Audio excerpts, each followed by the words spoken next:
नमस्कार दोस्तों, आइए सुनते हैं गौरापंख शिवानी की शानदार कहानियों की श्रृंखला में आज की कहानी अपराजिता। अगर आपको शिवानी जी की कहानियाँ मेरी ज़बानी पसंद आएँ तो प्लीज़ मेरे चैनल को सब्सक्राइब कीजिए और कहानी को लाइक कीजिए। आरती ने अपना चेहरा दर्पण में देखा और फिर सिहरकर दोनों हाथों से अपना मुंह ढांप लिया। दर्पण में अपने सांवले साधारण चेहरे के साथ उसे उसी प्रतिबिंब की प्रेत छाया फिर त्रस्त कर गई जिसने उसे कई रातों से सोने नहीं दिया था। ये अदर्शी प्रतिबिंब उसे बार बार अंगूठा दिखाकर कह रहा था, क्या खाकर मेरी बराबरी करोगी आरती सक्सेना? प्रतिभा को तो मनुष्य अपने परिश्रम से भी संवार सकता है, किंतु कितना ही परिश्रम क्यों ना कर ले, विधाता के दिए कुत्सित चेहरे को क्या वे संवार सकता है? देख लिया ना मेरा चेहरा, मेरे यौवन, मेरे सौंदर्य के सन्मुख अब क्या तुम्हारी अफसरी टिक सकती है? आरती की सूजी आंखों की पलकें अभी भी अश्रुसिक्त थीं। क्या कहेगी वे अपने मित्रों से? फिर मित्र भी क्या उसके साधारण स्तर के थे? वे कुछ भी ना कहे तब भी उसके उदास चेहरे की एक एक रेखा को वे खुली पुस्तक सा बाँच लेने में समर्थ थे। आरती की असाधारण प्रतिभा के स्तर के मित्र जुटना भी सहज नहीं था। अपने गहन अध्ययन, अनुपम शौर्य एवं असाधारण योग्यता के ही कारण आज वे सचिवालय की उस ऊंची कुर्सी पर आसीन थी। इसी से उन्नत नासिका या कर्णचुंबी आयत नयनों के अभाव में भी उसका साधारण चेहरा एक अनोखी ही आभा से बुद्धि दीप्त रहता। वैसे देखा जाता तो वे देखने में साधारण ही नहीं, साधारण के स्तर से भी बहुत नीचे ही उतरती थी। संकुचित ललाट, जुड़ी घनी बोहें और तीखे तेवर उसे और भी उग्र बनाकर देखने वाले को सहमा देते।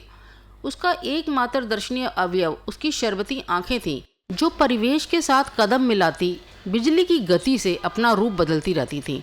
जहाँ प्रणय पति को देखते ही उन बड़ी मद भरी आंखों में रस का सागर छलकने लगता, वहीं पर कलुआ जैसे कुख्यात तस्कर को कभी उन्हीं तरल आंखों के सहसा ज्वालामुखी बन उठे अग्निगर्भा तेज ने पक्षाघात सा झटका दे दिया था।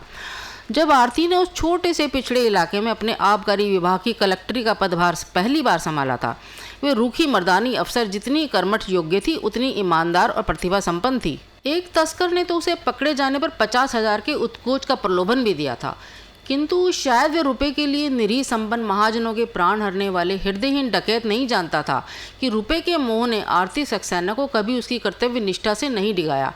चाहती तो वे उसी क्षण पल पल दुगनी घोषित की जा रही उत्कोचर राशि को ग्रहण कर जीवन भर अपने रूपवान कृषकाय सहचर के साथ चैन की बंसी बजा सकती थी। फिर तो रात आधी रात को किसी की सुदूर स्थित ग्राम में तस्करों के अड्डे का संधान पाते ही वे गुर्राती भूखी नरभक्षणी सी ही शिकार की खोज में निकलने लगी। एक तो उसका जिला नेपाल की सरहद से सटा था, उस पर सीमांत का गहन अरण्य उनका प्रिय अड्डा था। 4 ही महीनों में उसने 3 छापे मारकर लाखों की हशीश अफीम बरामद कर ली थी। एक दिन वे ऐसे ही थकानप्रद दौरे से जीप धड़धड़ाती अपने बगले में पहुंची ही थी कि तहसील का एक धूर्त नापित उसे सूचना दे गया कि कलुआ हमारे ही गांव के ठाकुरों की बारात में आया है। सरकार पूरे 60-70 हजार का माल लिए है। कलुआ के आतंक ने उन दिनों समीप प्रत्येक ग्राम की थर्रा कर रख दिया था। वे कुख्यात तस्कर ही नहीं था, एक नृशंस डकैत भी था। दिन दहाड़े समृद्ध ग्रामीणों के यहाँ अपनी बहुमूल्य पोटलियां छिपा व प्रतिवेशी ग्रामों की समृद्धि को किसी गर्त में छिपाए हड्डी के टुकड़े की भांति सूंघता चोर कुत्ते सा ही पहुंच जाता और बल्लम भाले देशी बारूद के धमाके से पूरे ग्राम को आतंकित कर संपन्न श्रीमंत को भी पथ का भिखारी बना जाता। कहा जाता था कि उसके अचूक निशाने की कीर्ति से ही सहमकर कोई भी पुलिस की टुकड़ी उससे आज तक मोर्चा नहीं ले पाई थी। उसी अचूक निशाने के स्वामी को अपने अचूक निशाने से पराजित कर दुस्साहसी आरती सक्सेना ने अपने पूरे जिले को अपनी खाकी ट्यूनिक की जेब में डाल लिया। जब वह छापा मारने निकलती हमेशा मर्दानी वर्दी का ही परिधान धारण किए रहती। साड़ी के 6 गजी जंजाल में अपनी प्रशासकीय योग्यता को उलझाना उसे पसंद नहीं था। इसीलिए उसने अपने ऐसे शत्रु संधानी दौरों के लिए एक साथ कई खाकी वर्दियां सिला ली थीं। पौरुष को वे अपने अर्जित पौरुष से ही आज तक पराजित करती चली आई थी। वह इस बात का पूरा ध्यान रखती थी कि किसी नन्ही सी तुरपन से भी नारी की ललित छलाम छटा न छिटक पाए। दूर से देखने पर तो किसी भी अपरिचित को उसे देख किसी रौबदार गठीले पुरुष का भी भ्रम हो सकता था। एक बार तो उसके एक मित्र की नन्ही पुत्री ने कह दिया, हाय बुआ, आप अगर वो 8 आने वाली नकली मूछें लगा लें तो और भी अच्छी लगेंगी। कलुआ के अड्डे पर छापा मारने भी वे अपनी मर्दानी वर्दी में ही निकल पड़ी थी। फिर जिस छल बल से वह साक्षात चामुंडा का रूप धारण कर उस चिशुर से मोर्चा लेने अपने गणों सहित उस ग्राम में पहुंची और छिपकर पेड़ के पत्तों से एकाकार हो गई, वह घटना पूरे शहर में एक दंत कथा बन गई थी। विदेशी ठर्रे और बनेले सुअर के तामसी अपच से उन्मक्त कलुआ बारातियों का मनोरंजन उसी की गुणगाथा से कर रहा था।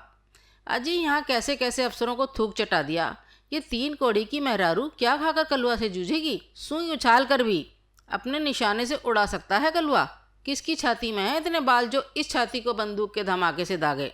वे बड़े गर्व से अपनी लोमश छाती का प्रदर्शन कर ही रहा था कि पत्तों के गहन अंतराल से सन्नाती हुई गोली उसकी कनपट्टी को स्पर्श करती एक पल को उसकी बोलती बंद कर गई। फिर तो कलुआ का विभत्स चेहरा और भी विभत्स हो उठा। देखते ही देखते विवाह का मंडप खाली हो गया। कच्ची मिट्टी के बने घरों के द्वार पटापट बंद हो गए, पर उस भगदड़ के बीच भी कलुआ अपनी वन केसरी की सी गर्जना से दिशाएं गुजारने लगा। मर्द है तो सामने आकर लड़, जनकों की तरह छिपकर गोली क्यों चलाता है? वह बंदूक ताने दांत पीसता शत्रु के शरसंधान की दिशा को ढूंढने लगा था। मर्द न होकर भी वे जवां मर्द के ही साहस से पेड़ से कूद गई थी। आमने सामने की टक्कर में पहली बार उस अचूक निशानेबाज का निशाना आरती के कंधों को छूकर व्यर्थ ही निकल गया था। उसका एक कारण और भी था, जिसने सर्वदा पुरुष प्रतिद्वंदी की ही आग उगलती आंखें देखी थी। वह एक क्षण को उस अंधकार में किसी वन्य पशु की सी जलती उन आंखों के अस्वाभाविक तेज से सहसा चौकन्ना हो गया था। फिर उत्तेजना, क्रोध और पेड़ से लगाई गई ऊंची छलांग ने आरती का ढीला बंधा जूड़ा खोलकर कंधों पर बिखेर दिया था। खुले केश, तमतमाया चेहरा और आरक्त चक्षुओं की उस ज्वलंत दृष्टि ने कलुओं का संतुलन छीन लिया। उसके मोटे होठों से भद्दी अश्लील गाली आदि ही निकली थी कि आरती की कुमक ने उसे घेर कर जकड़ लिया। आरती को प्रशस्ति तो प्रचुर मिली ही थी, साथ ही उसके अनुपम शौर्य प्रदर्शन ने उसे उसी दिन से पुरुष सहकर्मियों की बिरादरी में बिना किसी रोक टोक के प्रवेश की अनुमति दे दी थी। उसकी स्वयं की महिमा के साथ साथ फिर निरंतर उसके पद की गरिमा भी बढ़ती ही चली गई थी। कुछ अंशों में आरती की योग्यता को उसके सुखी दाम्पत्य जीवन ने ही घिस मांझकर और भी परिष्कृत कर दिया था। उसके निकटतम मित्रों को भी कभी कभी आश्चर्य होता है कि एकदम से ही अचानक अनमोल जोड़ी होने पर भी दोनों में स्वाभाविक खटपट तो दूर सामान्य सी बहस भी कभी नहीं होती थी। लगता था दोनों ने बड़ी ही समझदारी से कुछ ऐसा समझौता कर लिया था कि उनके जीवन में एक दर्शनीय मशीनी तत्परता आ गई थी। दिन भर दोनों समानांतर रेखाओं से विलग रहते और संध्या होते ही वे 2 रेखाएं एक दूसरे का अस्तित्व मिटा एकाकार हो जाती। न दोनों के स्वभाव में कोई साम्य था, न चेहरे मोहरे और शरीर की बनावट में ही। आरती हिष्ट पुष्ट ऊंची महिला थी। उसके मदाक्रांत प्रौढ़त्व ने समय से कुछ पूर्व ही किसी बिन बुलाए अवांछित अतिथि की भांति टपक कर उसके यौवन को दुस्साहस से पीछे ढकेल दिया था। जीवन के 33 वसंतों में ही कनपटी के बालों से सफेदी झांकने लगी थी। सचिवालय के कठिन कार्यभार ने चेहरे को सिकोड़ दिया था। पुरुषों के निरंतर साहचर्य से उठने बैठने हंसने बोलने में पुरुषोचित गरिमा आ गई थी। अराल अंगुलियों को यत्न से किया गया मैनिक्योर भी अब नहीं संवार पाता था। दिन भर कलम पकड़ने से अंगुलियों में गांठें उभर आई थी, फिर भी उसकी सज्जा वाणी हंसी में कहीं भी शैथिल्य नहीं रहता। वहीं पर उसके पति राम भजन सक्सेना के नाम में ही किसी अर्दली के से नाम की खनक नहीं थी। पूरे व्यक्तित्व में ही सदैव किसी दीवार के ढह पड़ने का सा खतरा बना रहता। आरती प्राणांतक चेष्टा से ही अपने उस निपट गंवार पति को एक सुसंस्कृत नागरिक बना पाई थी। पितृगृह की समृद्धि में पालिता आरती ब्याह कर ससुराल आई तो उसका यही सुदर्शन सहचर मुंह में दांतों दबा लोटा लेकर दिशा जंगल जाया करता था। नाम का तो ग्रेजुएट था, किंतु सभ्य शिष्टाचार की वर्णमाला से उसका सामान्य सा भी परिचय नहीं था। अंग्रेजी बोलना तो दूर, पढ़ने से भी वह बुरी तरह हकलाता था। उसी देहाती भजन का कायाकल्प कर दिया था आरती ने। शरीर अभी भी कृश था, किंतु उसकी वही कृशता उसके सुकुमार चेहरे को भी और कमनीय बना देती थी। वह ऐसा चेहरा था जिसे कभी पारसी थिएटर कंपनियां सजा धजा कर नारी रूप में अवतरित कर लाखों दर्शकों के हृदय में विजित किया करती थी। आरती के लिए वह भोला पति एक मोहक शिशु सा ही था, जिसे तरह तरह के उपहारों से लाद कर भी उसे कभी पूर्ण संतोष नहीं होता था। और वे पत्नी प्रदत्त प्रत्येक अलभ्य दामी उपहार के हाथ में आती अब वो शिशु सा ही किलक उठता। कहीं भी कोई अच्छा कपड़ा देखती आरती चट से भजन के लिए खरीद लेती। चेक की ना जाने किन किन संकरी गलियों में घूम वे उसके लिए चिकन के जालीदार कुर्ते बनवाती, कहीं से कारचोबी के नागरा बनवा लाती और कहीं से कोल्हापुरी चप्पलें। पत्नी की कलात्मक सुरुचि बेजोड़ थी और उसी का संस्पर्श उसके मोम की डली से पति को भी लग गया था। कॉन्वेंट शिक्षिता आरती की त्रुटिहीन उच्चारण ही भजन की जिह्वा पर नहीं उतरा। उसके अदब, कायदे, नम्रता, शिष्टाचार की छाया भी उसे निरंतर अपने आरक्षण के घेरे में साथ साथ चलने लगी थी। आरती की दृष्टि में उसके पति का सबसे बड़ा आकर्षण था नारी मात्र के प्रति उसकी उदासीनता। उसकी मित्र पत्नियां मिलने वालियों में से एक आकर्षक, मुखरा, चपला उर्वशियां थीं, किंतु मजाल थी कि कभी भजन उनसे हंसी चुहल तो कर ले। नारी रूप की प्रेरणा शक्ति उसके भोले महादेव को कभी स्पर्श नहीं कर पाती थी। उसका संसार, उसका प्रण निवेदन केवल अपनी रौबदार पत्नी तक ही सीमित था। वही उसकी एकमात्र उपास्य थी और वह उसका एकमात्र उपासक।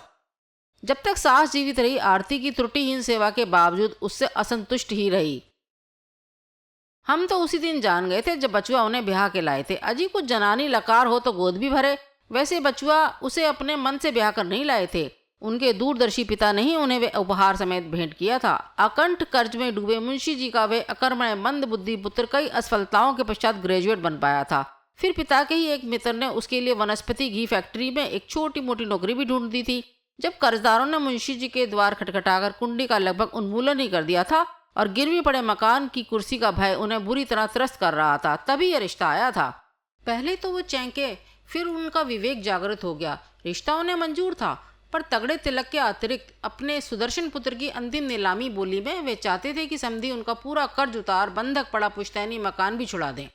आरती के पिता अवकाश प्राप्त जिलाधीश थे, किंतु अवकाश प्राप्ति पूर्व नौकरी ने उन्हें जिन जिन जिलों का सम्राट बनाया, वहां से उन्होंने महमूद गजनवी किसी हृदयहीनता से लूट पाट कर यथेष्ट समृद्धि बटोरी थी। फिर आरती उनकी एकमात्र संतान थी। ये विधाता का सरासर अन्याय था कि पुत्री के चेहरे को वे सामान्य सा लावण्य भी नहीं प्रदान कर सके। नहीं तो आज पढ़ी लिखी पुत्री को उन्हें ऐसे बहाना पड़ता। सुदर्शन चमाता के कमनीय चेहरे पर रीझ कर ही उन्होंने ये रिश्ता भेजा था। बुढ़ा डायबिटिक था और बुढ़िया को दिल का पुराना रोग था। आखिर सास ससुर कितने दिन जिएंगे? ईश्वर ने चाहा तो कुछ ही दिनों में बेटी का मैदान साफ हो जाएगा और वे भजन को गृह जमाता बना अपने गृह का स्थायी सदस्य बना लेंगे। किंतु जब उनकी काल्पनिक योजना साकार हुई तो उनके भजन का स्थायी सदस्य बनाने में सपने मिट्टी में मिल गए। माता पिता को एक साथ ही ट्रेन दुर्घटना में खोकर आरती विक्षिप्त सी हो गई थी, किंतु कठिन से कठिन परिस्थितियों में भी उसने आज तक कभी हार नहीं मानी थी। ससुराल का बेढंगा मकान बेच उसने पिता की कोठी को किराए पर उठा दिया।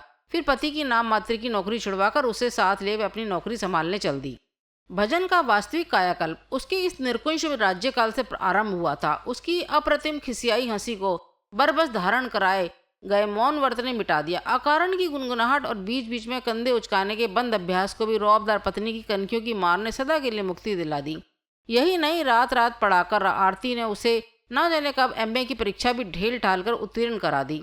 फिर तो अपनी मित्र मंडली में वे अपने पति का परिचय पठन पाठन प्रेमी विद्वान के रूप में देने लगी। इन्हें क्या कभी अपने रिसर्च से फुर्सत मिलती है? जब देखो तब मोटी मोटी किताबें लिए किसी कोने में बैठे रहते हैं। वास्तविकता एकदम उसके कथन के विपरीत होती। बेचारा भजन कोने में स्वेच्छा से नहीं बैठता था, उसे बिठा दिया जाता था, जिससे आरती की बौद्धिक गोष्ठी के बीच वे कहीं अपना कोई सस्ता सा चुटकुला ना सुना बैठे। एक दो बार वे आरती को उसके मित्रों के सम्मुख ऐसे चुटकुले सुनाकर बुरी तरह अपदस्त कर चुका था। आरती एक लोकप्रिय वरिष्ठ अफसर थी। आए दिन उसके यहाँ गोष्ठी जमती। उसकी मौलिक परिहास प्रियता, आनंदी स्वभाव, उदार मेजबानी उसकी गोष्ठियों को और भी मधुर बना देती। उसके दिए गए सहभोजों की शहर में विशेष ख्याति थी। जब भी उसके यहाँ पार्टी होती वे रुपया पानी की भांति बहा देती। भजन ऐसे अवसरों पर अपनी पूरी सामर्थ्य से जुट जाता। ना जाने किन किन मंडियों में घूम घूम कर पसेरियों से सब्जी खरीदता, फिर स्वस्थ बकरे की एक एक रान की जांच परख कर बोटियां कटवाता। यहाँ तक कि मसाला पीसने में भी उसे नौकरों पर विश्वास नहीं होता। आरती दफ्तर से लौटती तो देखती कच्छा बनियान पहने हुए सिल बट्टे से जूझता पसीना पसीना हो रहा है। भजन, दिस इज टू मच। तुम इन हरामखोर पड़ोसियों को नहीं जानते, कहीं जान गए तो मेरी बदनामी हुई करेंगे। वह कहती, किसे क्या पता कि हमने मसाले पीसे हैं। वे बड़े भोलेपन से हंसकर फिर मसाला पीसने लगता। बहादुर ने तो देख लिया है, घर का भेदी हर नौकर विभीषण नहीं होता है। भजन, किसी ने कभी फुसलाया तो चट से उगल देगा कि मेम साहब से मसाले पिसवाती है। कभी कभी आरती रुआंसी हो जाती, पर भजन को किसी के कहने सुनने की चिंता नहीं रहती। जब आरती ड्राइंग रूम की और अपनी सज्जा में व्यस्त रहती, वे रायते के लिए दही मथ रहा होता। घर का नेपाली नौकर बहादुर ही उसका एकमात्र मित्र था। उसे भी वे मसाला पीसने वाला मेम साहब के ब्लाउज पेटीकोट में इस्त्री करने वाला साहब बहुत पसंद था। ना उसे कभी डांटता न डपटता। आरती को कभी कभी मीटिंग से लौटने में बड़ी देरी हो जाती थी तो देखती स्वामी और भृत्य दोनों परमानंद से रेडियो लगाकर फिल्मी गाने सुन रहे हैं। कितनी भाग्यवान हो तुम आरती, उसकी मित्र सीमा चक्रवर्ती कहती थी। तुम्हारे पति की जगह कहीं मेरा हरिंदर होता तो ऐसी दावत के बाद मेरी खैर नहीं रहती। तुम तो जानती ही हो वे एलाइड में हैं और मैं IAS हूँ। इस कॉम्प्लेक्स से वे कभी मुक्त नहीं हो पाता। कई दावतें ऐसी होती हैं जहाँ केवल मुझे ही निमंत्रित किया जाता है। बस फिर ये समझ लो कि पूरा महीना भर वे दावत मेरे सिर से निकलती रहती है। आरती गर्व से मुस्कुरा देती, किंतु सहसा एक ही रात में वे उसकी सहज स्वाभाविक गर्वोन्मुख मुस्कुराहट सूखे अधरों पर ही सूख कर विलुप्त हो गई थी। आज पहली बार जीवनों अधिक की उद्यत आनंदी तरंगों के बीच एक अदृश्य चट्टान की भयावह उपस्थिति उसे त्रस्त कर गई थी। कुछ ही क्षणों में उसका जीवनोपोत उससे टकरा कर चूर चूर हो गया। दिन भर की क्लांति के पश्चात कभी कभी जब भजन अपने लजीले प्रणय निवेदन के साथ डरते डरते उसे बाहों में खींचने की चेष्टा करता, तो वह इस बुरी तरह से डपट देती कि बेचारा सहम कर पत्थर बन जाता। आज उन्हीं बाहों की विस्तृत घेरों में स्वयं ही सिमटकर खो जाने को उसका अतृप्त हृदय व्याकुल हो रहा था। विवाह से पूर्व डाइटिंग के चक्कर में जब वे ग्रास भर खाना खाकर ही उठ जाती थी, तो उसकी माँ उसे टोकती थी, बेटी ऐसे ही खाना कम करोगी तो एक दिन आते सिकुड़ जाएंगी और भूख एकदम ही मर जाएगी। यही शायद भजन की अभूख का कारण था। उस शुद्रात भिक्षुक को उसने ही तो तीव्र बर्तना से ना जाने कितनी बार द्वार से भूखा ही लौटा दिया था, पर तब वह क्या जानती थी कि उसके शिशु से सरल पति को उस मायावी गुरु का चक्कर बांध रहा है। कुछ महीनों से वे पति की विचित्र गतिविधियों को देख शंकित अवश्य हुई थी, पर फिर अफसरों का शत्रु मार्च का महीना सिर पर चढ़ाया था। ना जाने कितने बिल, कितनी फाइलें और चिड़ियाघर के बंद पिंजरे में गुर्राते बब्बर शेर किसी गर्जना में उसके सचिव कलेजा बीच बीच में अलग ही धड़का रहे थे। क्या करती बेचारी, थकी मांदी आती और भजन से थोड़ा इधर की उधर की बातें करके सो जाती। अचानक एक दिन आरती की नींद टूटी तो देखा पार्श्व के पलंग से भजन गायब है। उसने सोचा शायद बाथरूम गया है। फिर वह नींद में डूब गई। थोड़ी देर बाद अपने कद्दावर अल्सेशियन का भौंकना सुन वे चौंक कर उठ बैठी। पलंग अभी भी खाली था। जिस कोने की ओर मुंह किए जैकी भौंक रहा था, उधर ही उसकी दृष्टि स्वयं मुड़ गई। ना जाने कब से उसका पार्श्व से उतर भजन चटाई बिछा शीर्षासन की मुद्रा में मूर्ति सा स्थिर उल्टा लटका था। उसकी सतह देह काठी सी तनी थी। सिर के बालों ने लंबोतर चेहरे को पूरी तरह ढक लिया था। जैकी स्वामी की परिचित देह गंध से भी आश्वस्त नहीं हो पा रहा था। चुप कर जैकी, आरती ने उसे झपटा। फिर अपनी झुंझलाहट को यथा सांधे संयत कर उसने उल्टे लटके भजन के कान के पास मुंह सटाकर पूछा, भजन भजन डार्लिंग। पर भजन डार्लिंग ने तो जैसे परम पद पा लिया था। संसार में होकर भी वे संसार में नहीं था। आरती का साहसी कलेजा भी बुरी तरह धड़क उठा। दिल्ली, मसूरी, मद्रास की वे अपनी सारी अफसरी कवायद भूल बिसर कर रह गई। बड़ी देर बाद वह सीधा होकर बैठा तो आरती सहम कर स्वयं ही पीछे हट गई। ये तो उसका पति नहीं था। चेहरे पर की दिव्य मुस्कान और अर्धोन्मिलित दृष्टि ना जाने किस अदृश्य शांति के सागर में डुबकियां लगा रही थी। ये सब क्या कर रहे हो भजन, इतनी ठंड में नंगे बदन? वे चिंतातुर व्यग्र होकर पति को बरबस शराब पार्श्व में खींच लाई और कंबल उड़ा दिया। You have a very weak chest भजन। याद नहीं पिछली बार तुम्हें इन्हीं दिनों ब्रोंको न्यूमोनिया हो गया था। इस बार कुछ हो गया तो मैं कुछ नहीं कर पाऊंगी। तुम्हें पता है ना, मुझे सेमिनार में नैनीताल जाना है। भजन ने कोई उत्तर नहीं दिया। बड़ी देर तक पति का हाथ मुट्ठी में कसकर दाबे दाबे ही आरती फिर गहरी नींद में डूब गई। जब उठी तो उसका पार्श्व पर्यंक फिर सुना था। उसने ड्रेसिंग गाउन डाला, सब कमरे देखे, बाथरूम देखा, फिर बहादुर की पेशी हुई। क्यों बहादुर साहब, कहीं गए हैं क्या? उस एक प्रश्न को पूछने में उस आत्मसम्मानी प्रखर नारी को कितनी सूखी सिंसकियां कंठ प्राचीर से टकरा टकरा कर उसका कलेजा निचोड़ गई थी। उसका पति आज तक उससे बिना पूछे कभी बाथरूम तक नहीं गया था। ये हरामखोर बहादुर भी जानता था। फिर उसी से आज पति के पलायन की कैफियत मांगने में वे धरती पर धंस गई थी। जी साहब तो आजकल रोज दोपहर में गुरुजी के पास जाते हैं। आज जल्दी गया है। उसका चपटा चेहरा स्वामी की कीर्ति से उद्भासित हो और भी चपटा लगने लगा था। गुरुजी? कौन गुरुजी? नागा बाबा हैं हजोर, तन पर बस्तर नहीं। बस साहब हमको भी एक दिन ले गया था, कहता था बहादुर हम भजनाबंद बन गया है तो तुमको भी साथ ले जाएगा। आरती को लगा वे बेहोश होकर उसी मूर्ख के सामने कहीं कोई दृश्य उपस्थित ना कर बैठे। ठीक है, तुम नाश्ता तैयार करो, साहब के आने पर ही मैं चाय पीऊंगी। और ना जाने कब तक वे अवश्य कुर्सी में ही बैठी रही थी, जिसे उसने किसी जंगली भेड़िए की मान से छुड़ाए बुल बॉय की भांति अपनी बुद्धि नैपुण्य से सुसंस्कृत समाज का सम्मानित सदस्य बना लिया था। वे उसकी किस आयतन से प्रताड़ित होकर सहसा अनुशासन का बंधन तोड़ गया था। जब वे लौटा तो उसकी नगन तन पर देहाती लाल अंगूछे का हर्ष परिधान देख आरती का चेहरा तमतमा उठा। कहीं उसकी सुरुचिपूर्ण मित्रों की बिरादरी उसे देख लेती तो वे कहाँ मुँह छिपाती फिरती। किंतु उस अद्भुत अनुशासन प्रिय नारी को विधाता ने हाथ में आई शक्ति का दुरुपयोग करना नहीं सिखाया था। हृदय क्रोध की उत्तंग तरंगों से उद्वेलित होने पर भी वह जिह्वा को संयम के अंकुश से साधने में समर्थ थी। वे जानती थी कि व्यर्थ की चिल गोहार बचाकर वे अपने नौकर की इधर उधर बातें लगाने की प्रवृत्ति को ही प्रश्रय देगी। आज तक उसका विवाह काज दाम्पत्य जीवन की कटुता से कभी म्लान नहीं हुआ। आओ भजन, उसने अपने मधुर स्मित से अपने निगरगंड सहचर का आह्वान किया। मैं कब से चाय लेकर बैठी हूँ। नित्य की भांति उस दिन भी आरती की मेज दर्पण सी चमक रही थी। चांदी की टी शर्ट 2 प्लेटों में 5 अंडे, कुरकुरे, टोस्ट, पॉरीज और चांदी की तश्तरी में मेवे। कृपण पिता की अटूट धनराशि की आरती के नित्य प्रति के भोजों में ऐसी तृतीय गति होती थी। तुम खा लो, बहादुर से कहो मेरे लिए 1 गिलास दूध ले आए, मैं आज से अंडा नहीं खाऊंगा। स्वर की अस्वाभाविक दृढ़ता ने आरती के कलेजे में खंजर सा धसा दिया। ऐसा दुस्साहस जिसने इतने वर्षों से कभी धेला भी कमा कर नहीं दिया, वे आज कह रहा है कि वह ये नहीं खाएगा, वह नहीं खाएगा। उसके टुकड़ों पर पड़ने वाला देहाती लठ गंवार की ऐसी स्पर्धा, किसने उसके इस नाम अश्व को ऐसा अबाध्य बना दिया कि वे लगाम मुंह में नहीं ले रहा था। फिर भी आरती बिना कुछ कहे चुपचाप नाश्ता करती रही।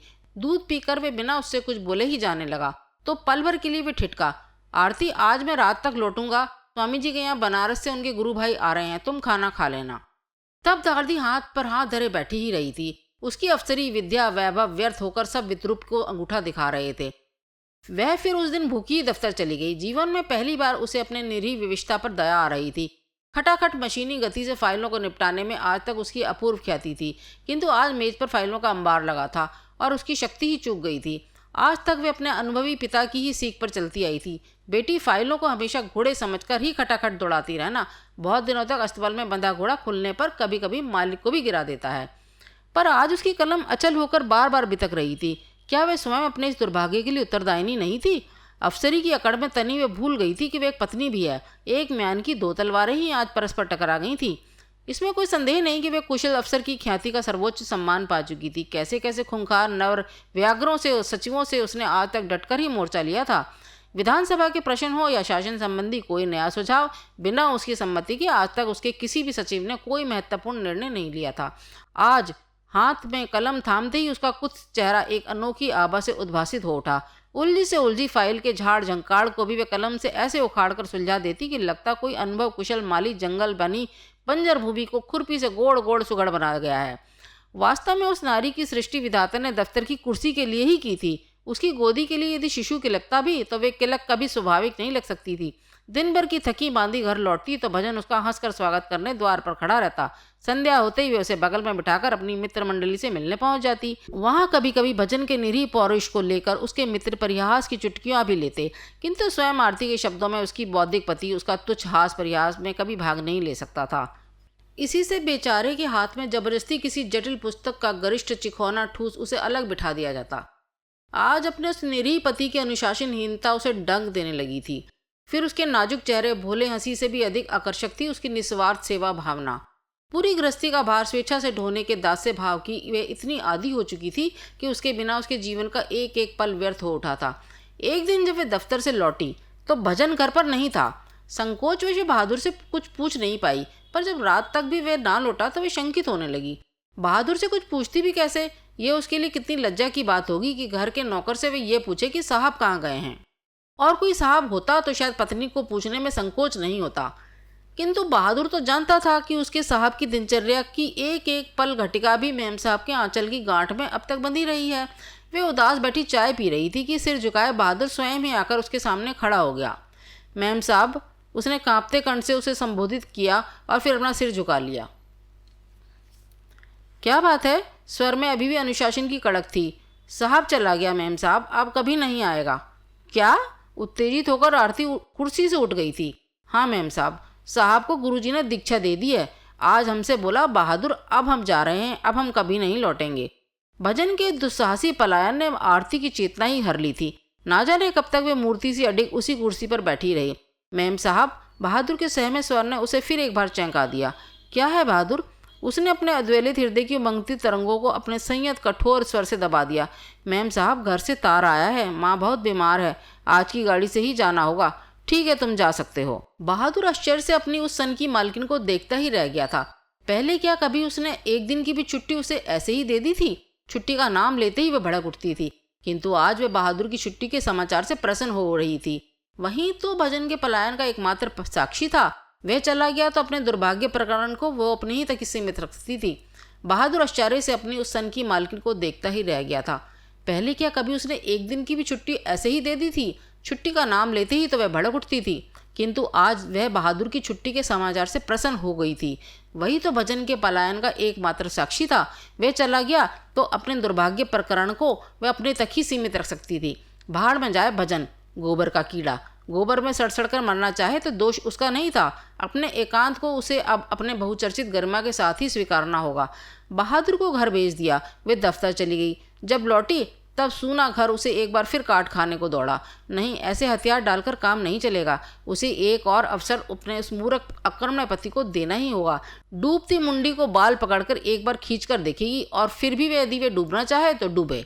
सारी रात वे बेचैन करवटें बदलती रही। फिर पौ फटने से पहले ही वे नहा धोकर तैयार हो गई। पति के निठल्ले गुरु का पता लगाने में उसे कोई कठिनाई नहीं हो सकती थी। शहर से दूर जिस अरण्य में उस रमती जोगी का आश्रम था, उसका पूरा नक्शा वे बहादुर से पूछ पाछ कर अपनी डायरी में उतार चुकी थी। पड़ोस के फ्लैटों की पूरी करतार जब गहरी नींद में डूबी थी, आरती सक्सेना अपने फ्लैट में ताला लगाकर कार निकाल अकेली ही अपने मूर्ख पति को ढूंढने निकल पड़ी। किंतु दुर्भाग्य उसके साथ शायद कदम से कदम मिलाकर चल रहा था। लोहे लक्कड़ से भरे एक ट्रक की टक्कर के पश्चात उसे चालक की भद्दी गाली और उड़ती जटिल दाढ़ी की ही झलक मिली। फिर ललाट से बहते अपने ही रक्तधारा को देख वे चीख मारकर बेहोश हो गई थी। जब होश आया तो वह अस्पताल में थी।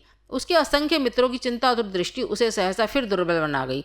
वे जीवित रह गई, इससे बड़ा दुर्भाग्य और क्या हो सकता था। निश्चय ही उसके अंतरंग मित्र भजन को ढूंढते रहे होंगे। क्या कहेगी अब वह उनसे? पत्नी की ऐसी दुख भरी अवस्था में उसे खबर करने के लिए उससे पता मांगेंगे तो क्या वह उन्हें उस अरण्य का पता दे पाएगी? क्लांत अवसन पलकों को उसने अकारण ही मूंद लिया। चोट उतनी गहरी नहीं थी, ललाट पर सामान्य सा घाव था। बाएं पैर की हड्डी में छोटी सी दरार आ गई थी। ये सचमुच ही दैवी कृपा थी कि उसे जहाज से विशाल ट्रक की टक्कर ने भी उसकी नाजुक कार का बाल बांका नहीं करा था, और ना स्वयं उसका ही। उसके मित्रों ने कार की मरम्मत करा दी और 15 दिनों में वह स्वस्थ होकर घर लौट आई।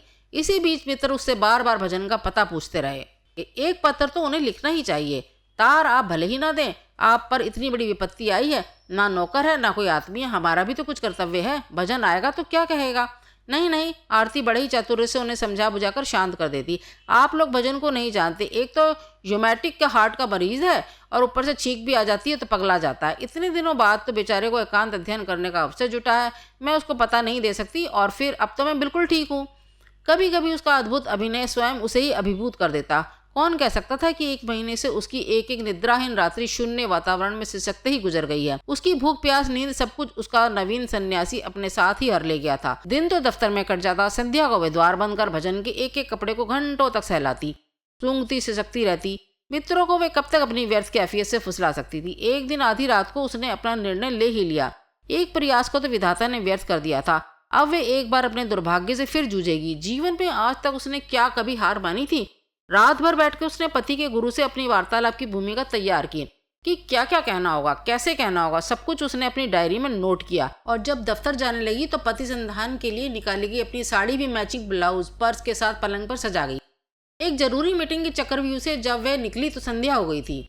घर लौट स्वयं चाय बनाने, मुंह हाथ धोने में प्रलग्भा संध्या और प्रगाढ़ हो गई थी। तेजी से कार ड्राइव करने में भी गंतव्य स्थान तक पहुंचने में उसे 35 मिनट लग गए। गाड़ी उस गहन अरण्य में जा नहीं सकती थी। पास ही अरहर के खेत के साए में गाड़ी लॉक कर वह उतरी तो कलेजा धड़क रहा था। क्या पता भजन के गुरु अपने शिष्य के साथ डेरा डंडा उखाड़ किसी और अरण्य में चले गए हों। जोगी और सांप का क्या कोई घर होता है? वे हमेशा अपनी टॉर्च साथ रखती थी, किंतु उस दिन पहली बार मानसिक अशांति ने उसे ऐसा विभ्रांत कर दिया था कि वे टॉर्च साथ रखना भी भूल गई थी। बड़े बड़े काशगुच्छ बार बार उसे उलझा रहे थे।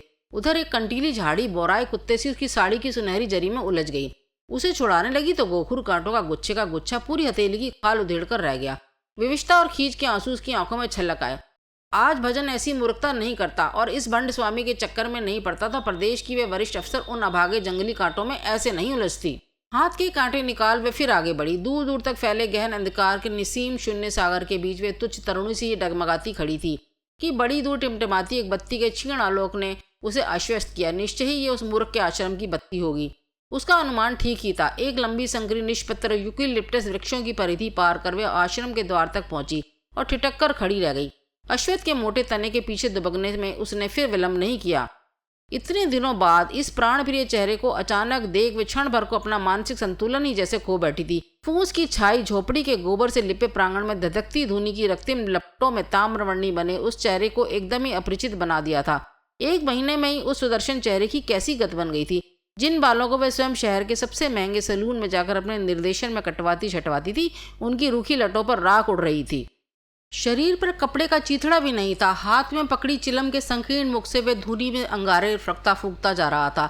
नगर नौगढ़ शरीर पर ही नहीं, सुकुचन कपोलों पर भी राख की मोटी तह थी। जिन रेशमी जुल्फों को विदेशों से आयात की गई क्रीम से वह संवारती थी, उन पर जैसे मुट्ठी भर राख अभी अभी बिखेरी गई थी। लगता था वे कच्ची मिट्टी के ढेर में किसी नादान गधे की भांति लोट पोट कर उठ बैठा है। धधकती चिलम को ओठों से लगा, दम खींचते ही वे फिर बुरी तरह खांसने लगा था। देख रहा है बेटा केवलानंद, महीना भर हो गया, पर यह रहा बॉडम का बॉडम, अभी तक सप्तमी का दम लगाना भी नहीं सीख पाया। पहला कश खींचते ही ससुरा खांसते खांसते औंधिया जाता है। लौंडिया है रे क्या, ही। गुरु की उस विविध अश्लील हंसी को सुनते ही आरती भय से ठंडी पड़ गई। बाप रे बाप, जैसी भयंकर हंसी थी वैसे ही भयानक चेहरा भी। नगन दिगंबर, सारे बदन में राख का प्रलेप, ऊंची उठी उलझी जटाओं के उतंग उभार को फिर गुरु ने बम बम कर खोल लंबी लटों की यवनिका अपने नगन कंधों पर फिकरा दी। भजन के हाथ से चिलम छीन वे फिर अपनी लाल अंगारे सी आंखें ललाट पर चढ़ा जोर जोर से कश खींचने लगा। ले रे भजन नंद, ऐसे कश खींच, समझा। अनेक दुर्देश विचारों से मोर्चा लेने वाली, अपनी अद्भुत प्रतिभा से पुरुष सहकर्मियों को सदैव पराजित करने वाली अपराजिता आरती गुरु की गर्जना सुन जैसे पीपल के नीचे खड़ी थी, उसी के नीरी पत्ते सी ठक ठक कांपने लगी।